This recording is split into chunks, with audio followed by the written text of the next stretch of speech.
aqui com os irmãos, mais uma vez, né? Não aqui na igreja, a igreja pela primeira vez, mas acho que tem uns 3 meses que eu vim aqui, não? Mais ou menos por aí, né?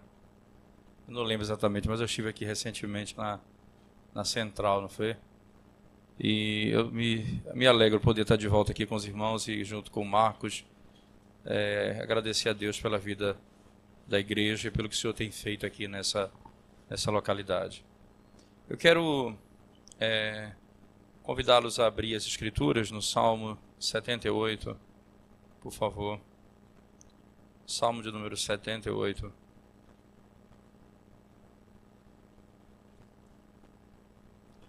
É um salmo longo, eu não vou ler todo o salmo, mas apenas os primeiros 4 versos do Salmo 78. Escutai, povo meu, a minha lei, prestai ouvidos às palavras da minha boca. Abrirei os lábios em parábolas e publicarei enigmas dos tempos antigos. O que ouvimos e aprendemos, e o que contaram nossos pais, não o encobriremos a seus filhos. Contaremos à vindoura geração os louvores do Senhor, o seu poder e as maravilhas que fez. Nós vamos orar ao Senhor mais uma vez e vamos dar início à nossa primeira fala. Obrigado, Senhor, pela oportunidade de meditarmos nesse tema tão precioso e tão vital para a vida da igreja. Foi exatamente assim que o Senhor nos fez e esse é um aspecto tão profundo e essencial para a doutrina do pacto. Quando o Senhor disse que as bênçãos desse pacto não eram apenas para nós, mas também para os nossos filhos e os filhos dos nossos filhos. Que o Senhor nos ajude a, crendo, ensinar aos nossos filhos tais verdades e passando de geração em geração o conhecimento do Senhor, característica essa do teu povo, o povo que o Senhor ama, independentemente do tempo e da época da história. Nós te damos graças por esse momento e rogamos ao Senhor que nos ensine, nos instrua nesses dias, derramando sobre nós a graça, conhecimento, pedindo ao Senhor que desvende os nossos olhos para podermos contemplar as maravilhas da glória do Evangelho de Cristo na linguagem da antiga aliança. Pedimos isso em nome de Jesus. Amém. Irmãos, tem um livro, em português seria mais ou menos assim, O Fluxo dos Salmos. Esse livro, ele talvez seja a maior obra escrita por Palmer Robertson. Ele escreveu, que já está em português, Cristo dos Pactos, Cristo dos Profetas, que foi publicado pela Cleary, editores puritanos, e Cristo dos Pactos, acho que foi publicado pela Cultura Cristã. E esses 2 livros mostram um pouco da marca de Palmer Robertson, na sua habilidade com a teologia bíblica. Mas tem um livro que foi lançado primeiro pela editora Vida, se eu não estou equivocado, que é exatamente sobre a terra de Deus, que é a teologia da terra, que é um livro, por sinal, impressionante e muito bom. Quem puder adquirir e ler vai ser muito edificante, sem dúvida alguma. E esse último livro que ele lançou, é um livro mais recente dele, que é O Fluxo dos Salmos, certo? Nesse livro, Palmer Robertson ele vai discutir sobre uma temática de abordagem para entender os Salmos. Costumeiramente, você tem abordagens distintas quando você lê algum comentarista dos Salmos. Então, o indivíduo interpreta o Salmo isolado, ele analisa apenas o Salmo, e ele vai mostrar que a divisão dos Salmos em 5 livros e revela que em cada livro há uma teologia que acrescenta a teologia anterior. Então, por exemplo, é uma pergunta até interessante, Você tem uma das razões, alguns até colocam isso, ele não vai fechar isso 100%, mas, por exemplo, o conceito do Pentateuco, Por que os Salmos são divididos em 5 livros, Porque são 5 livros exatamente.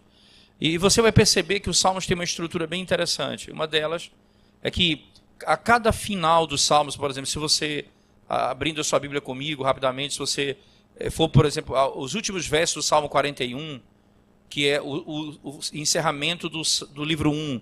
Né? Na sua Bíblia em português você tem lá, o Salmo 42 já é o livro 2, você pode ver, tem lá livro 2 no 42, mas o finalzinho do 41 você vai ter uma linguagem própria, onde ele vai fazer uma doxologia, e amém, né? Bendito seja o Senhor, né? E ele termina com uma doxologia. Se você for, por exemplo, para o livro 2, que é o salmo que termina, o Salmo 72, se for lá de novo, os 2 últimos versos do Salmo 72, também tem a mesma doxologia e termina amém e amém. Né? Há uma conclusão no final do texto. Se você for para o Salmo, para o livro 3, especialmente o Salmo 89, né? Você vai encontrar também no finalzinho a mesma estrutura. Né? E é interessante que é o único salmo, é o único livro que termina sem esperança, mas a doxologia está lá. Está lá nesse texto. E por último, o livro 4, né, você tem no Salmo 106, encerrando o Salmo 106, os versos últimos, também a mesma estrutura, amém e amém. Não é?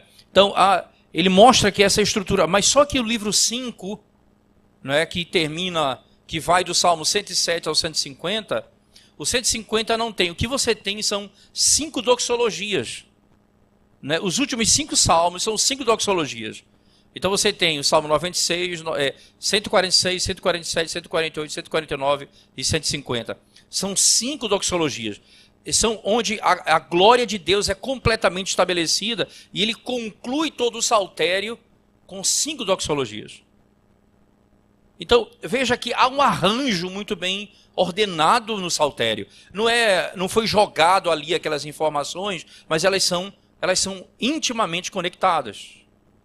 E o que Palmer Hobbes defende, então, e obviamente isso não é ele o primeiro a fazer isso, você tem, por exemplo, Wenham, talvez seja melhor, não sei como, é um inglês que escreveu o comentário de Gênesis, comentário em Levítico, que é extraordinário comentarista também. Ele tem um livro chamado Reconquistando o Saltério, né? Um livro bem interessante, a tradução livre seria essa, Reconquistando o Saltério, onde ele vai também fazer um tipo de análise como esse, não é? Mas não com a profundidade e o detalhe que Palmer Hobbes faz, mas Wenham também já faz alguma coisa nesse sentido, mostrando a unidade no saltério. Então, o que ele está querendo mostrar aqui, esse é o grande ponto, é que o saltério, o saltério não é um emaranhado de informações jogado aleatoriamente, mas é editado, organizado com um propósito muito claro. Há eu posso chamar aqui uma inteligência envolvida em todo esse processo de organização e de a ordenação do salmo. Isso tudo para começar a dizer o seguinte aos irmãos, não é? O Salmo 78, que é a base do nosso, o tema central das palestras desses dias, ele está situado exatamente no Salmo de número 3, no livro de número 3, podemos dizer assim, o livro de número 3. Então, Palmer Hobbes se divide da seguinte forma, só para colocar isso em título, né? O livro 1, que vai do 1 ao 41, ele chama de confrontação. Os inimigos de Davi, eles são mais pessoais, né? Como aumenta o número dos meus inimigos, Senhor. Os inimigos se levantam contra mim. Então, há uma forte ênfase na confrontação, os inimigos se levantando contra ele. O livro de número 2, que vai do 42 até o 72, né, ele chama de comunicação. É bem interessante isso porque essa comunicação, ela tem a ver com a ênfase nos inimigos vindo contra ele, mas esses inimigos agora são externos. E não é mais íntimo, mas eles são agora, não é mais interno, mas são externos. E não é mais simplesmente mas agora é contra Israel, contra a nação de Israel. Os inimigos vêm contra ele. E nesse sentido, o texto dessa sequência, você vai ter uma ênfase na proclamação do Evangelho. É interessante, por exemplo, não é? Só para você ter uma ideia, você vai encontrar nos salmos que nós lemos do 42 ao 72, e você vai perceber, por exemplo, que o Salmo 22 é o salmo que está no livro 1, que fala sobre a morte de Cristo, né, na cruz do Calvário. O 23, Cristo sendo levado até a casa de Deus por meio do vale da sombra da morte. E o 24, Cristo entrando na glória.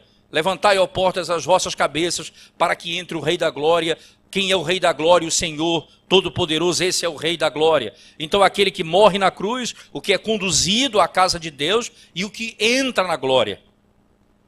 Na sequência, no livro 2, que vai do Salmo 42 ao 72, por exemplo, você vai ter uma ênfase interessante em uma convocação. É interessante, você vai ter. Há uma convocação para que os ímpios se arrependam, não é? E aí é interessante que ele usa a figura de Doeg para isso, não é? Que é a imagem de alguém que não é judeu. Não é? E você tem a convocação para que o povo de Deus se arrependa. Aí, imediatamente, vem o Salmo 51, que o primeiro a responder à convocação de arrependimento é Davi.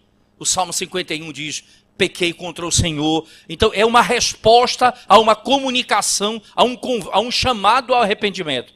Há uma estrutura muito bem ordenada no Salmo, que não é meu foco, não é trabalhar esse capítulo, esse livro 2 com vocês, mas só para você entender um pouco da estrutura. Aí vem o livro 3, que é chamado de devastação, que é onde nós estamos situados.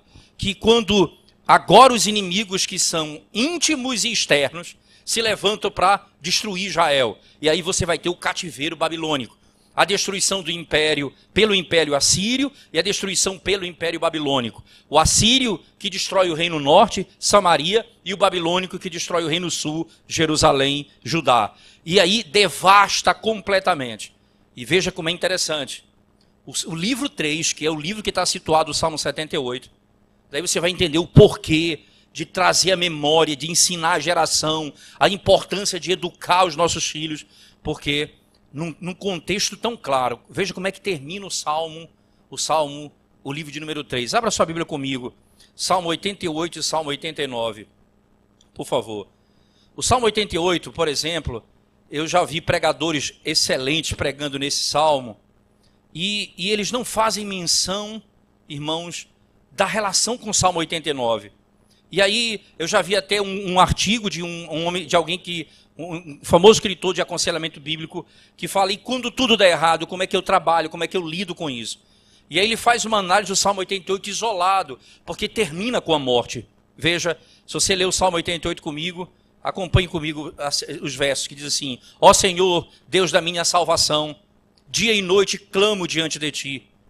Chegue à tua presença a minha oração. Inclina os ouvidos ao meu clamor, pois a minha alma está farta de males e a minha vida já se abeira da morte. Sou contado com os que baixam a cova. Sou como um homem sem força, atirado entre os mortos, como os feridos de morte que jazem na sepultura, das quais já não te lembras.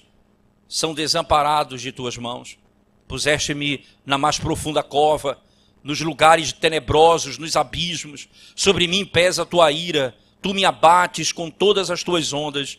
Apartaste de mim os meus conhecidos e me fizeste objeto de abominação para com eles. Estou preso e não vejo como sair. Os meus olhos desfalecem de aflição, dia após dia. Venho clamando a ti, Senhor, e te levanto as minhas mãos.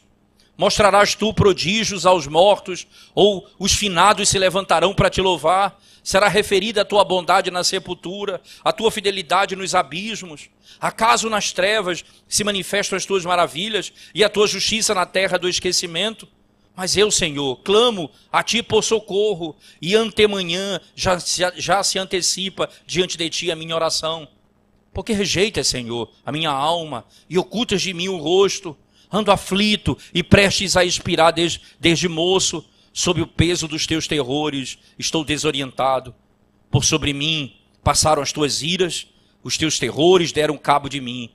Eles me rodeiam como água, de contínuo, há um tempo me circundam. Para longe de mim afastaste amigo e companheiro. Os meus conhecidos são trevas. Que coisa, o Salmo termina sem uma esperança. Os meus amigos, aqueles que são próximos de mim, são as trevas. A morte chegou a mim. Interessante que aí o Salmo 89, você vai entender, que entende, agora perceba, esse livro é quando Israel é destruído pelos inimigos e não há mais esperança para eles. Por exemplo, você ouvindo a linguagem dos profetas nessa época, você se choca também. Por exemplo, no livro de Lamentações de Jeremias, no capítulo 3, verso 18 em diante, o profeta Jeremias chega a dizer: perdi a minha esperança no Senhor. É interessante que, no mesmo contexto, o profeta Ezequiel, no capítulo 37, no contexto do vale de ossos secos, no verso 11, quando explica quem são os ossos, ele diz: estes ossos, ó filho do homem, esses ossos são toda a casa de Israel. E eles dizem: pereceu a nossa esperança, estamos de todos arruinados. Não há mais esperança para nós. Essa é a linguagem do cativeiro babilônico. Quando o templo foi destruído, quando o rei teve os seus olhos vazados, quando a terra foi completamente devastada e tudo aquilo que eles estavam sustentados ruiu. Pereceu a nossa esperança. E veja o que aqui acontece bem interessante no Salmo de número 89, onde ele faz lembrança do pacto com Davi. Mas preste bem atenção nas palavras, não é? Bem própria do Salmo, quando ele diz assim, ele diz, a partir do verso 30, a partir do verso 40, ele diz assim: arrasaste os meus muros todos, os seus muros todos, reduziste à ruína as suas fortificações. Só o 39 talvez ajude mais um pouco. Aborreceste a aliança com o teu servo, profanaste-lhe a coroa, arrojando-a para a terra. Pegaste a coroa do rei Davi e jogaste a coroa no chão. Acabou a história. A devastação foi total. Daí você vai entender, veja só o contexto, porque o Salmo 78 diz: nós vamos tornar conhecido as tuas obras às gerações seguintes. Porque quando tudo estiver contra a esperança, como é que nós vamos subsistir? Quando toda a estrutura física estiver devastada, o que nos manterá de pé? O que sustenta Israel no meio de uma devastação total? Qual é a esperança do povo de Deus? E é bem interessante porque o princípio no Salmo 89, eu queria que você voltasse comigo para o início do Salmo 89, acompanhe comigo, por favor, que encerra toda a estrutura. Ele diz assim: cantarei para sempre as tuas misericórdias, ó Senhor. Os meus lábios proclamarão a todas as gerações a tua fidelidade. Que coisa interessante. A fidelidade do Senhor de geração em geração. A linguagem utilizada pelo salmista nos faz lembrar exatamente as palavras do profeta Jeremias, em Lamentações de Jeremias, logo após ele dizer: a minha esperança terminou. Já não tenho mais esperança no Senhor. Na sequência do texto ele diz: quero trazer à memória o que me pode dar esperança. As misericórdias do Senhor são a causa de não sermos consumidos. Ora, você imagina, irmãos, porque há um princípio muito claro, e muitas vezes na nossa educação, ou como nós educamos as nossas gerações, os nossos filhos, nós não ensinamos os nossos filhos a terem um sustento na vida baseado naquilo que eles não veem, naquilo que eles não tocam, mas naquilo que é a pura verdade. Porque quando tudo que eles veem e tudo que eles tocam ruir, eles não vão ruir juntamente com eles. E até mesmo quando Deus destruir a nossa arrogância com a disciplina, tratando os seus filhos com dureza, até mesmo a dureza da disciplina de Deus, será tomada como bênção por aqueles que são sustentados pela fidelidade do Deus que não muda e pelas misericórdias que não podem ter fim. O princípio, então, é exatamente o conhecimento de Deus. E aqui, rapidamente, eu queria que você voltasse comigo lá para o livro de Deuteronômio. Eu queria rapidamente voltasse comigo em Deuteronômio, no capítulo 4, por favor. Deuteronômio, capítulo 4.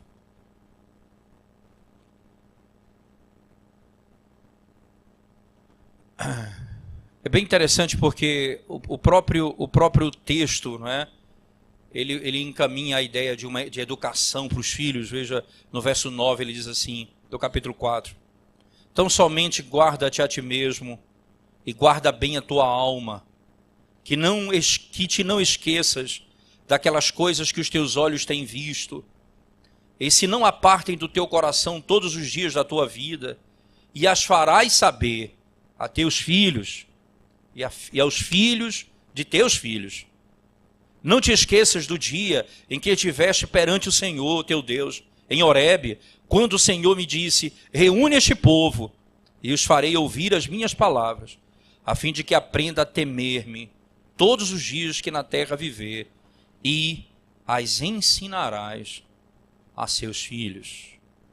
Para que você aprenda a temer e ensine os seus filhos.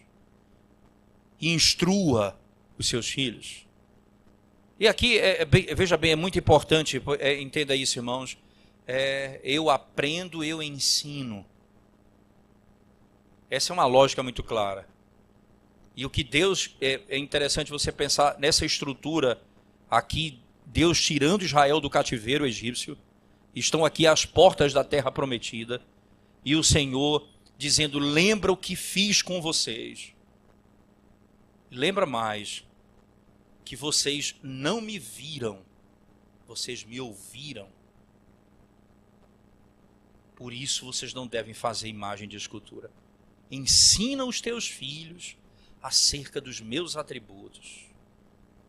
Diga aos teus filhos que eu sou espírito, e por ser espírito puro, eu não posso ser adorado por meio de imagem de escultura.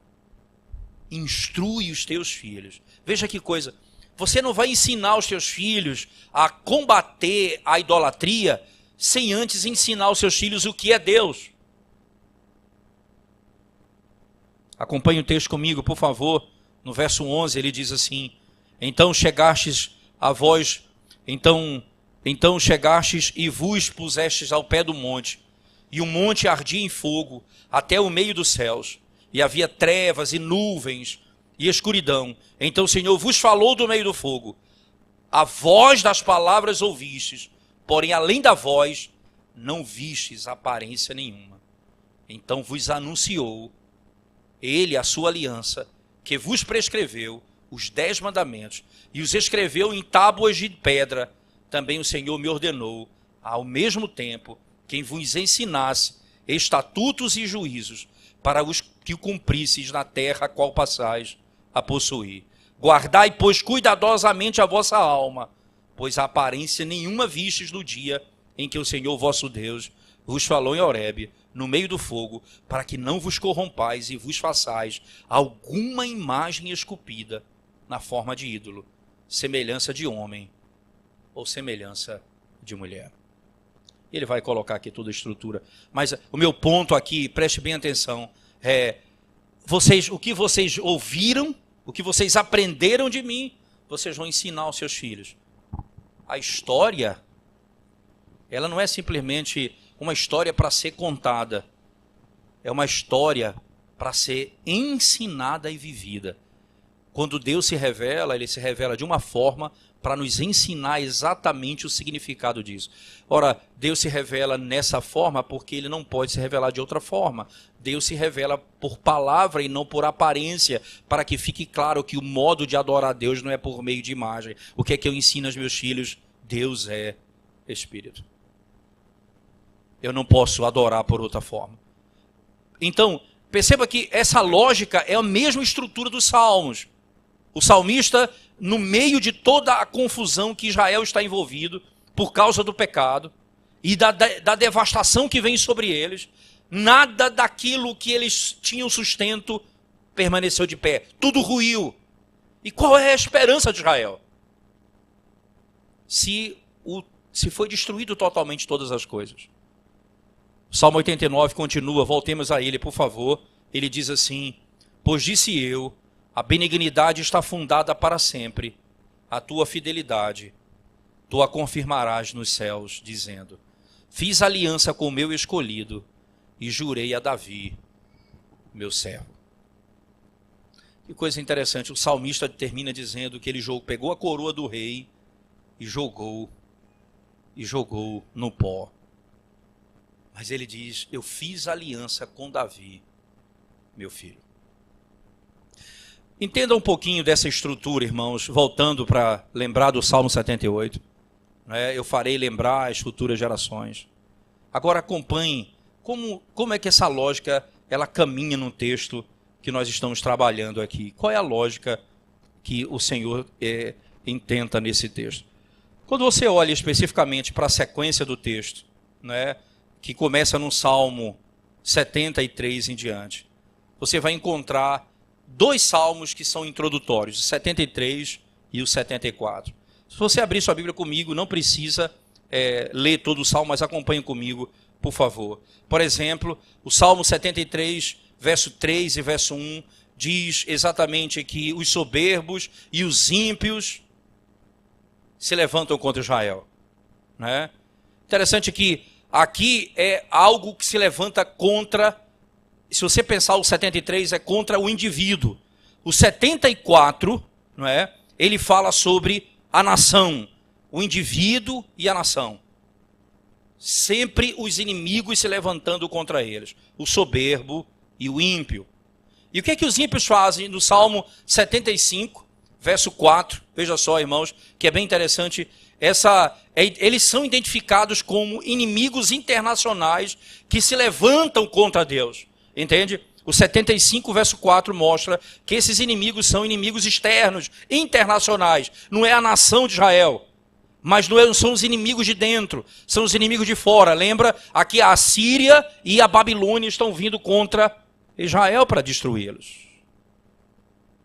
Interessante que você vai perceber que no verso 9 do Salmo 73, ele diz assim, eles levantam os seus lábios contra os céus e sua língua contra a terra. Esses indivíduos fazem isso. Esses homens soberbos do Salmo 73, eles são aqueles que são identificados como a nação que deseja conquistar Israel, que se opõe ao povo de Deus e que quer destruí-los completamente. No mesmo Salmo 73, por exemplo, no verso 20, você vê a expressão, mas Deus vai destruí-los no tempo determinado. O salmista diz, é como um sonho, o Senhor vai desfazer as fantasias deles, o Senhor vai destruir os sonhos deles. O que eles se levantam contra o povo de Deus vai ser destruído. O 74, o Salmo então, que é a introdução do livro 3, ele fala acerca de invasores internacionais que vêm para devastar a terra do Senhor, Israel, a nação do povo de Deus. Presta bem atenção, irmãos. Essa estrutura, ela é a introdução do livro 3, da devastação. Os inimigos vêm e vêm para destruir Israel. O reinado de Deus sobre os reinos da terra começa a ser apontado do 75 ao 76. Essa estrutura do Salmo 75 ao 76, você vai encontrar o reinado de Deus sobre os reinos terrenos, sobre os reis da terra. Veja que o Salmo 75, especificamente, ele serve como uma resposta ao clamor por libertação da opressão daquelas forças inimigas que se levantam contra Israel, que está no Salmo 74. O Salmo 74 tem eles clamando ao Senhor por uma libertação. O 75 é a resposta de Deus ao clamor do povo. E o que é que Deus vai fazer? Deus vai, no tempo determinado, trazer julgamento sobre o ímpio. No tempo determinado ele vai fazer. Você pode ver lá no verso 4 e no verso 5 do Salmo 75. Né? Ele vai dizer ao arrogante, não mais se ensoberbeça. Né? E ao ímpio, não mais levante a sua arrogância ou a sua soberba. Ele vai dizer mais, né? Não levante o seu poder contra os céus. Não fale de maneira arrogante. Verso 4 e 5, o Senhor vai se levantar contra eles.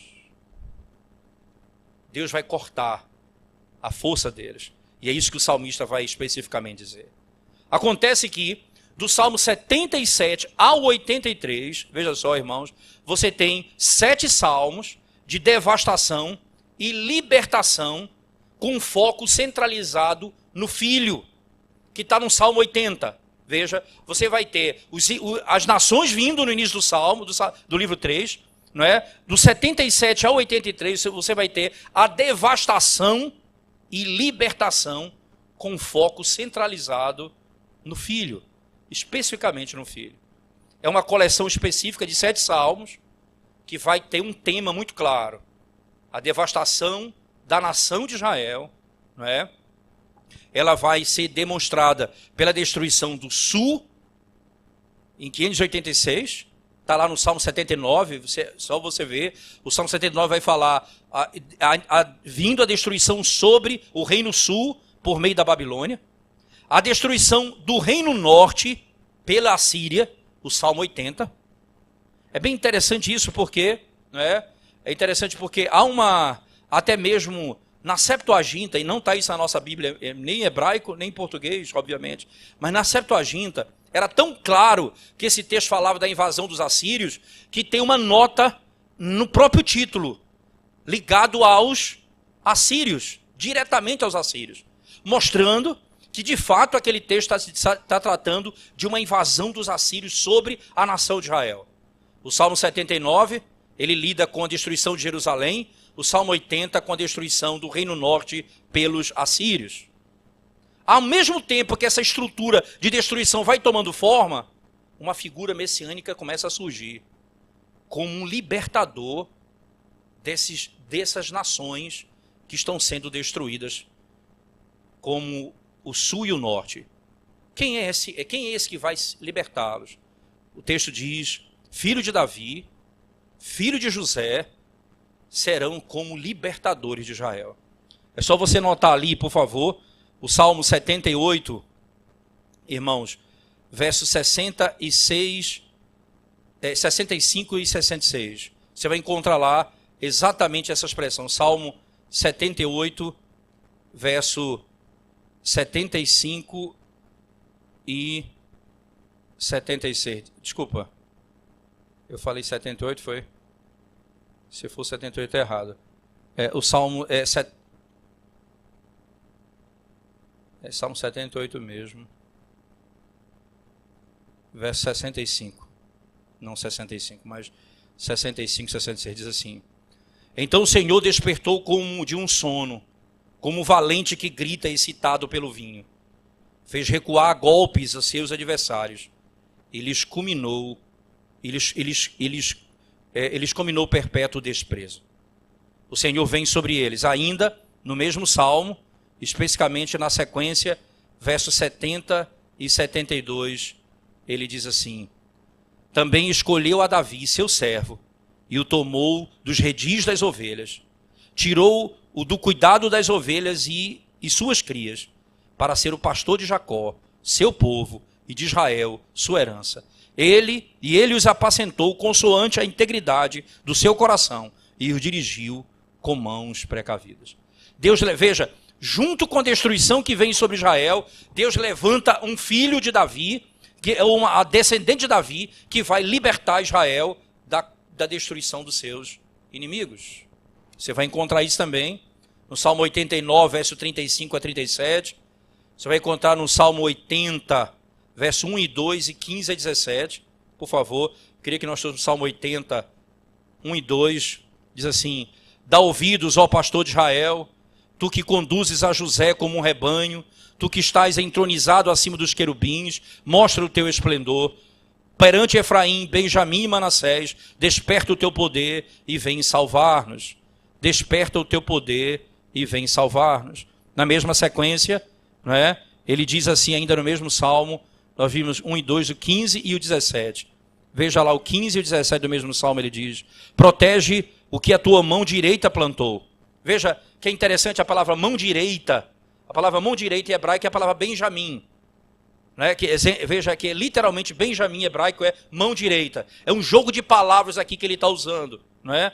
Então veja, protege o que a tua mão direita plantou, o sarmento que para ti fortaleceste. Verso 17. Seja a tua mão sobre o povo da tua destra, sobre o filho do homem que fortaleceste para ti. Aqui ele faz uma imagem bem interessante. Preste atenção nisso, irmãos. O libertador, veja, a devastação vem sobre eles, a destruição vem sobre eles, e Deus, no meio dessa devastação, levanta um libertador, o Filho de Deus, o Filho do homem, o Filho de Deus, não é, que é o Filho, e um é do norte e outro é do sul. Um vem de Benjamim, o outro vem de Davi. Que coisa interessante. Um trata de Davi, outro trata de Efraim. Por que essa mistura? Isso é importante porque alguém vai dizer que são dois libertadores. Não. Assim como o Antigo Testamento, você não tem um único sacrifício que possa descrever na plenitude toda a obra de Cristo. Você tem pelo menos 7 sacrifícios em Levítico para tentar descrever a obra de Cristo.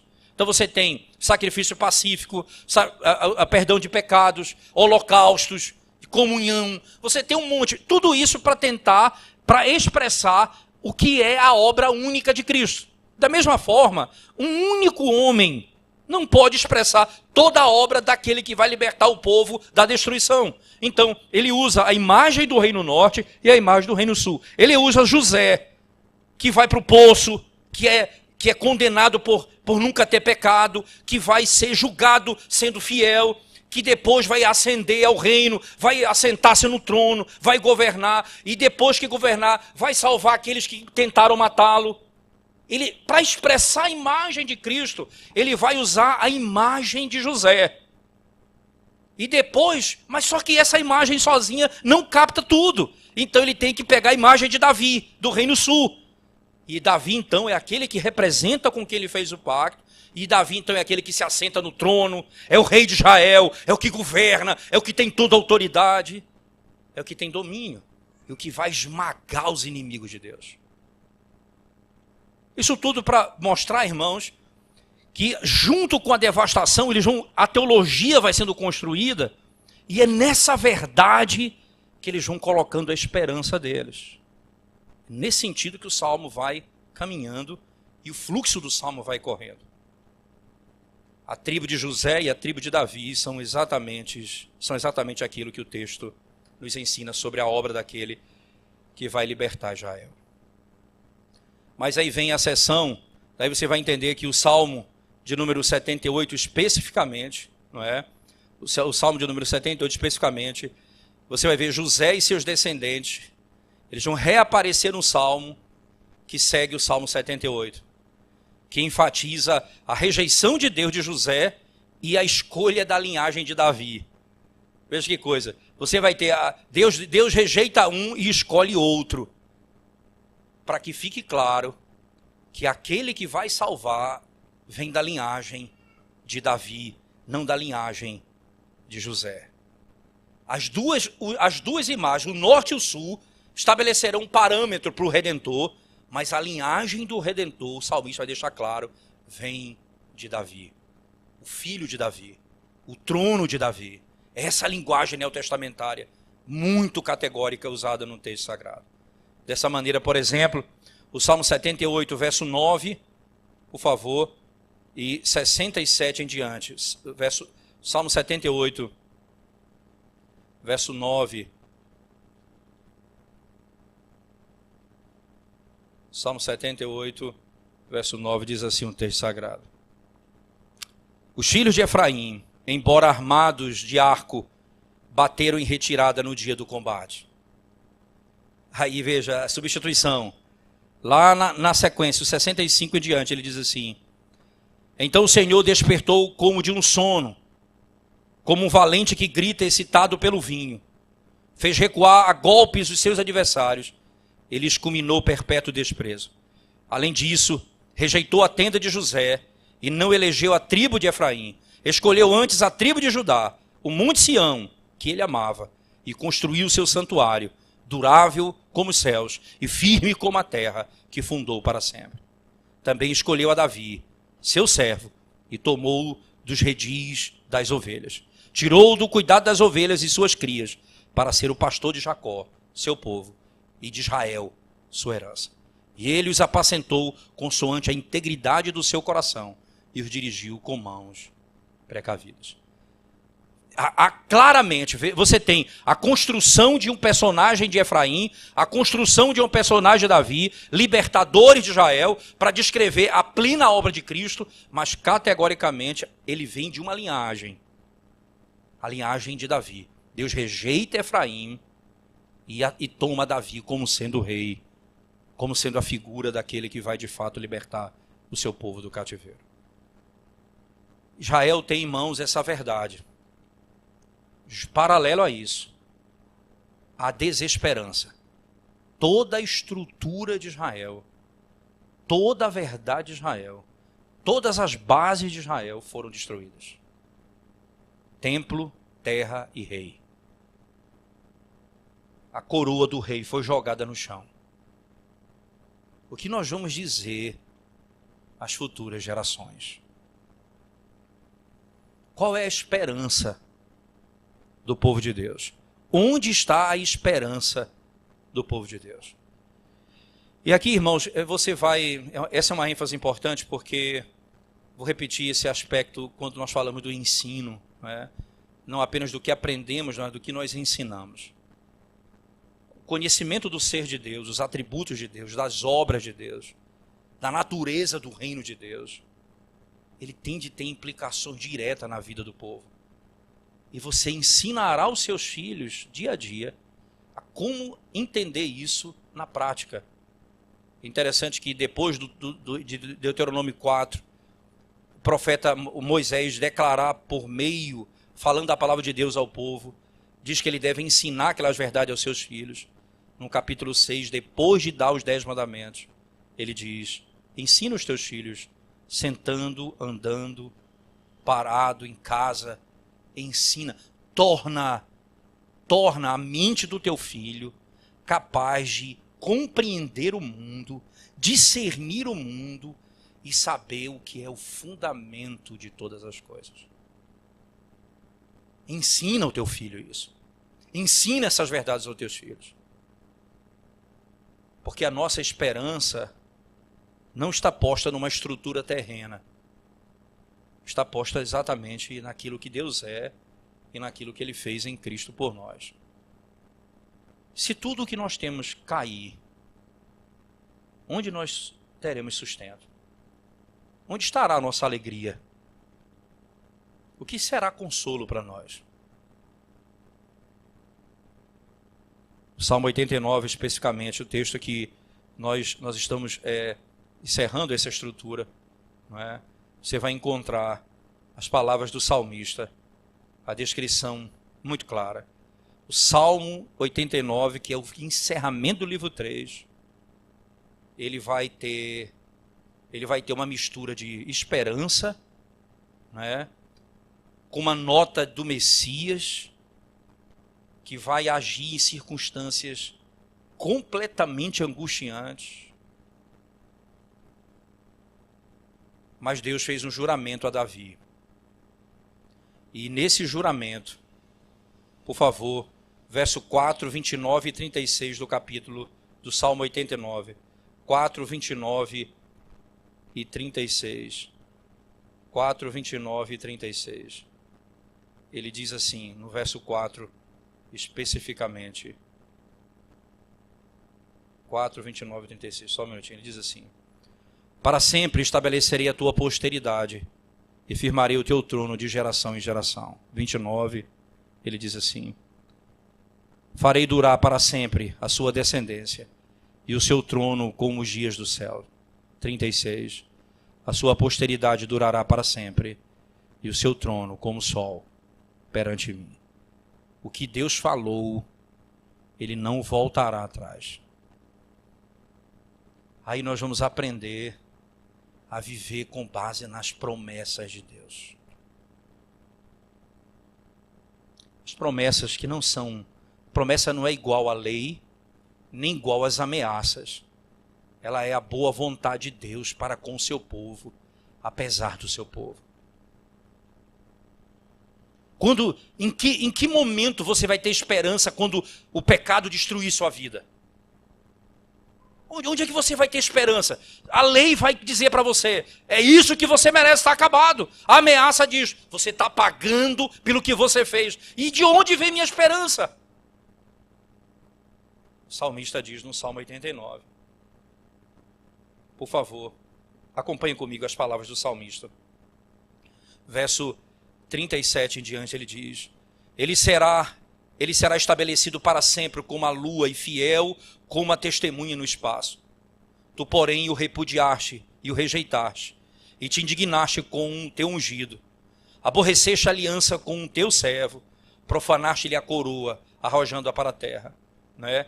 Desculpa, eu li o texto errado, é do 31 em diante. Por favor, do 30 em diante, ele diz assim, 30 em diante. Se os seus filhos desprezarem a minha lei e não andarem nos meus juízos, se violarem os meus preceitos e não guardarem os meus mandamentos, então punirei com vara as suas transgressões e com açoites a sua iniquidade.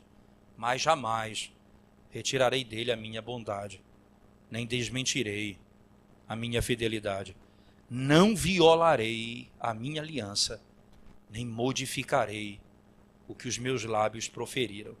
Uma vez jurei por minha santidade, serei eu falso a Davi?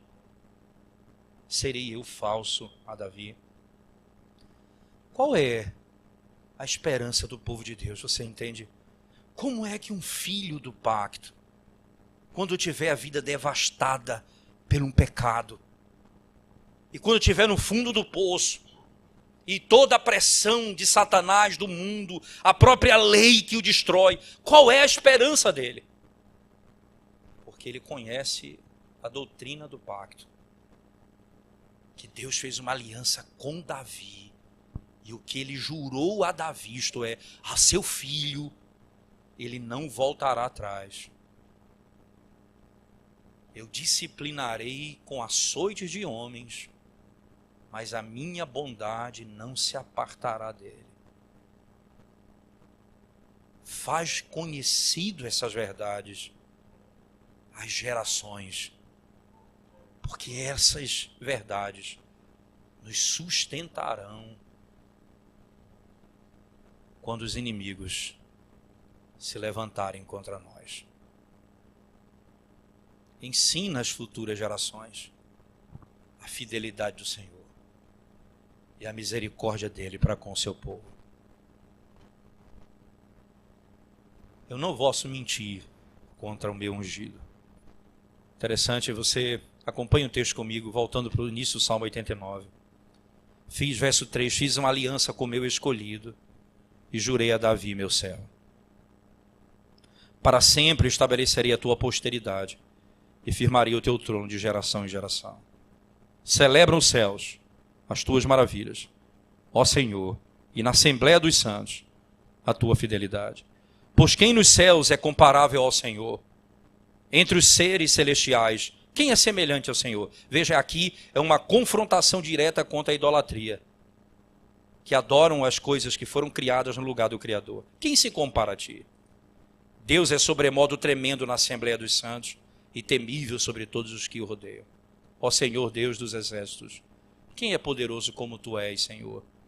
Como a tua fidelidade ao redor de ti. Dominas a fúria do mar, quando as suas ondas se levantam, tu as amainas. Calcaste a Raabe como ferido de morte. Com o teu poderoso braço dispersaste os teus inimigos. Teus são os céus, tu a terra, o mundo e a plenitude, tu os fundaste. O norte e o sul, tu os criaste. O Tabor e o Hermon exultam em teu nome. O teu braço é armado de poder. Forte é a tua mão e elevada a tua destra. Justiça e direito são fundamentos do teu trono. Graça e verdade te precedem. Bem-aventurado o povo que conhece os vivas de júbilo, que anda, ó Senhor, na luz da tua presença. Em teu nome de contínuo se alegra, e na tua justiça se exalta, porquanto tu és a glória da sua força, no teu favor avulta o nosso poder. Pois o Senhor pertence o nosso escudo, ao Senhor pertence o nosso escudo, e ao seu santo de Israel, o nosso rei. Outrora falaste em visão aos teus santos, e disseste, há um herói, concedi o poder de socorrer, do meio do povo, exaltei um escolhido, encontrei Davi, meu servo, com meu santo óleo ungi, a minha mão será firme com ele, o meu braço o fortalecerá, o inimigo jamais o surpreenderá, nem o há de afligir, o filho da perversidade, esmagarei diante dele os seus adversários, e ferirei os que o odeiam. A minha fidelidade e a minha bondade o hão de acompanhar, e em meu nome crescerá o seu poder. Porei a sua mão sobre o mar, e a sua direita sobre os rios. Ele me invocará dizendo, tu és meu Pai, meu Deus, e a rocha da minha salvação. Falo-ei por isso, meu primogênito, o mais elevado entre os reis da terra. Conservar-lhe-ei para sempre a minha graça, e firme com ele a minha aliança. Farei durar para sempre a sua descendência, e o seu trono como os dias do céu. Se os seus filhos desprezarem a minha lei, e não andarem nos meus caminhos, nos meus juízos, se violarem os meus preceitos, e não guardarem os meus mandamentos, então punirei com vara as suas transgressões, e com açoites a sua iniquidade. Mas jamais retirarei dele a minha bondade, nem desmentirei a minha fidelidade. Não violarei a minha aliança, nem modificarei o que os meus lábios proferiram. Uma vez jurei por minha santidade, serei eu falso a Davi? Deus fez uma aliança com Davi. Entenda, é com Cristo. Ele é o primogênito dele. E entenda mais, disse que ele seria fortalecido. No meio dos irmãos, ele iria levantar um herói que seria capaz de socorrer o seu povo. E esse povo teria nele total esperança. Acontece que o pecado de Israel trouxe a devastação. Nós vimos na sequência, logo depois de ter dessas verdades, o Senhor vai dizer, pegou a coroa do rei e jogou no chão. Para que fique claro que Israel vai ser punido pelo seu pecado. Mas a misericórdia de Deus não vai se apartar do povo dele. Na sequência do livro 4, Deus vai perdoar os seus pecados. Salmo 103 vai dizer, bendize a minha alma ao Senhor, tudo que há em mim bendiga o seu santo nome. Não te esqueças de nenhum só dos seus benefícios. É Ele quem perdoa todas as nossas iniquidades. Benefício do Senhor para com o seu povo. E aí você vai entender, torna conhecido do povo os ensinamentos acerca de Deus. Por isso o salmista vai frisar, ensina aos teus filhos. Mostra aos teus filhos a grandeza de Deus. O Criador, o soberano, que estendeu os céus, que falou e o mundo veio à existência, que levantou um herói no meio dos mortos para salvar. E que não vai mentir, nem vai negar o que disse. Ele vai ser fiel a Davi, seu filho, seu servo. Essa esperança que o povo de Deus possui, irmãos, é a única esperança que nós temos. Por que eu preciso instruir os meus filhos na verdade do Senhor? Para que eles não ponham nesse mundo a esperança. Para que eles não façam dessa terra a casa deles. Para que eles saibam lidar com as verdades desse mundo. Como Calvino diz no livro 3, de maneira muito sábia e apropriada, ele diz, Deus colocou uma amargura nas coisas dessa terra, para que aprendamos como filhos de Deus, que não é essa a nossa pátria. Há sempre uma tristeza, há sempre um sofrimento, Há sempre uma amargura nessa luta. Mas tudo isso, porque na sabedoria de Deus ele disse, vocês precisam não se apegar a esse mundo. Continuem marchando, porque vocês ainda precisam atravessar o Jordão para chegar na terra prometida.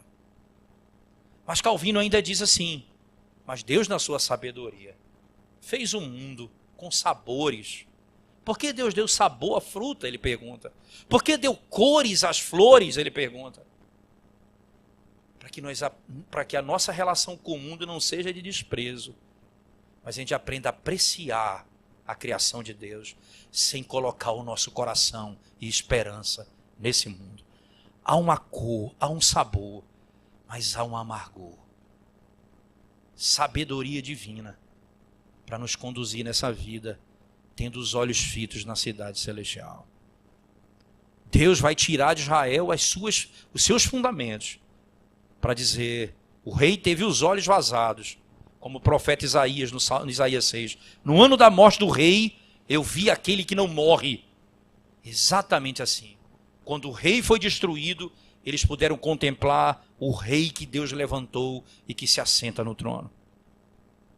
Quando o templo foi destruído, como diz lá, já tratando em Deuteronômio capítulo 4, eu vou espalhá-los pelo mundo, mas quando vocês chegarem lá, se buscarem o meu nome de coração, eu os ouvirei. Porque essa é a aliança que ele fez conosco.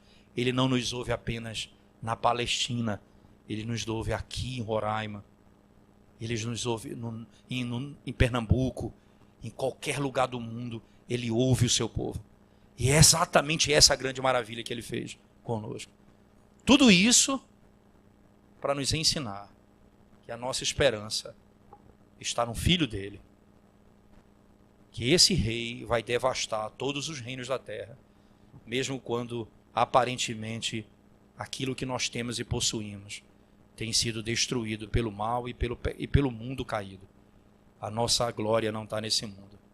Disse Jesus Cristo a Caifás, o meu reino não é deste mundo. Os meus filhos escutam a minha voz, atendem ao meu chamado. Essa é a marca do povo de Deus.